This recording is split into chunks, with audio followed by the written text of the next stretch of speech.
a video reflection that covers the Learning Outcome 4 of the Human Resources Pack.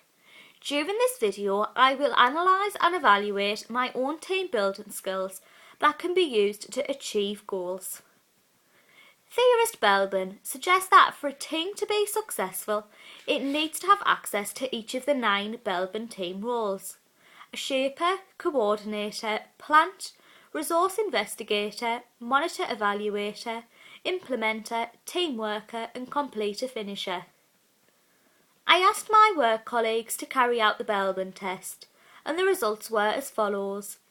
In my team we have Donna, who is a resource investigator, enthusiastic and explores all opportunities; Gemma, who is a plant, creative, imaginative and can solve difficult problems; Amy, who is a team worker, cooperative and mild, listens and averts friction and conflict; and Julie, who is a completer finisher, very good with time management and searches out errors. Then there's myself. My Belbin test results show that my primary team role is a team worker, meaning I am a mild, sociable person who is concerned about others, a good listener, adaptable and shows I don't work well under pressure. I disagree with this result. I believe I work better under pressure as pressure helps motivate me. I also feel I am not a very sensitive and caring person towards others, and this is an area of mine that I can improve on. However, I do believe I am very adaptable. My secondary team role is a completer finisher. Again, I disagree with this team role. A completer finisher is motivated by internal anxiety and reluctant to delegate, whereas I do delegate tasks a lot and understand the importance of delegation and how it can help a team succeed. Personally, I believe I am more like a shaper, someone who is highly motivated, loves a challenge and loves a good result. This suggests Belbin's theory is not accurate, as I believe as a team we work really well, although we do not have a member who fulfills every role that Belbin mentions is needed for a team to be successful. However, we do have a varied team, as every individual has got different talents and all team roles are different after completing the Belbin test. This suggests Belbin is correct that having different team roles within your team make your team become more successful. Although I disagree that you need every team role for success. As long as there are varied roles within your team, then the team should work well together and be successful. An example of when I have worked well within this team is in September.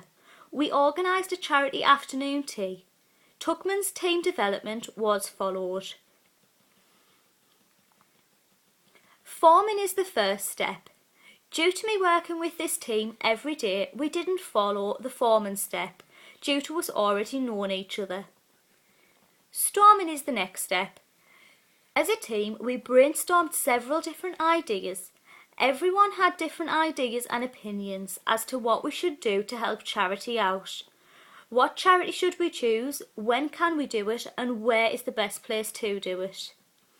Norming was followed as we came to agreements as a team that we would carry out an afternoon tea event. This was to raise money for Breast Cancer Now, a charity close to all of us. We decided the afternoon tea would take place in our local community centre to ensure all staff members were able to get there. Performing's the next step, and performing was a great success. The event took place earlier this year in September. Our goal as a team was to raise £500 for the charity. We overachieved this and managed to raise just short of £800. This proved the event was very successful. As a team, we performed very well. Everyone was a great team player and knew exactly what they had to do. Everyone was in charge of something different which had earlier been delegated by our manager. Although everyone had their own duties, we were all flexible and adaptable enough to help each other out. Adjourning is the final step. After the event took place, as a team we gave each other praise, constructive criticism and looked at if we did this again, would we keep everything the same or would we do things differently? and why. This was an important step as everyone got to voice their opinions, and recognition and praise was given out to the team for overachieving the goal we had set. The book Working in Teams by Alison Hardingham, page 34, states an organisation should give the team feedback on how well it is doing, all the time, honestly and positively. Motivation is a very important aspect of being a successful team. I agree with this statement because in past experiences, when working in a team and no praise or positive leadership takes place, it can have a negative impact on the team and can lead to poor results. Whereas when I have worked in a team where praise, constructive criticism and honest feedback has been given, the result does tend to be better due to the effort the team members will put into it because of the motivation the leader has given them. Theory X and Theory Y are theories of human motivation and management.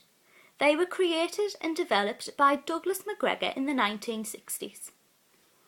My results from completing the X and Y test explain that I prefer Y theory management and motivation. I agree with these results because I do thrive on being held responsible for certain aspects of work, and I am self-motivated within my work by always having a positive outlook and setting myself goals.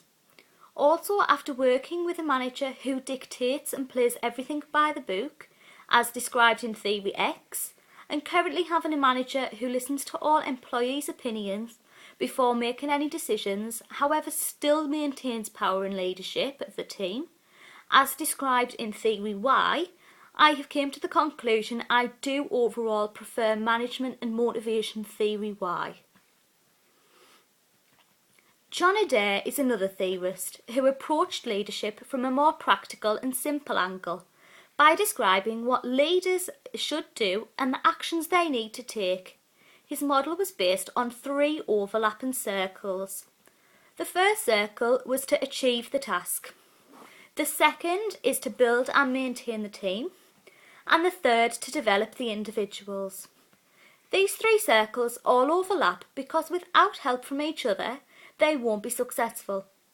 The task needs a team because one person alone is not enough to achieve it. If the team needs aren't met, the task will suffer and individuals will not be satisfied. If the individual needs aren't met, the team will suffer and performance of the task will be at its best. Adair has 8 leadership functions required to achieve success. The first function is defining the task. He says you should define the task using SMART goals to set a clear objective. When planning our charity event, in a team we defined the task ensuring it was, followed by SMART goals. We made sure it was specific, we knew exactly what we wanted to get out of the event and the main purpose of it. Measurable, we knew how successful the event should be due to the amount of tickets we sold. We could measure the amount of money we were going to be raising. Achievable, all staff agreed with the action plan in place it would be an achievable task. Realistic, all team members had agreed we had set realistic objectives. And time bound, we knew how much time we had to do it in and arrived early at the event to ensure we had everything sorted before guests arriving. The second function is planning. Planning had taken place during the storming stage of Tuckman's theory. Ideas and opinions had been shared between all team members. The third function is briefing.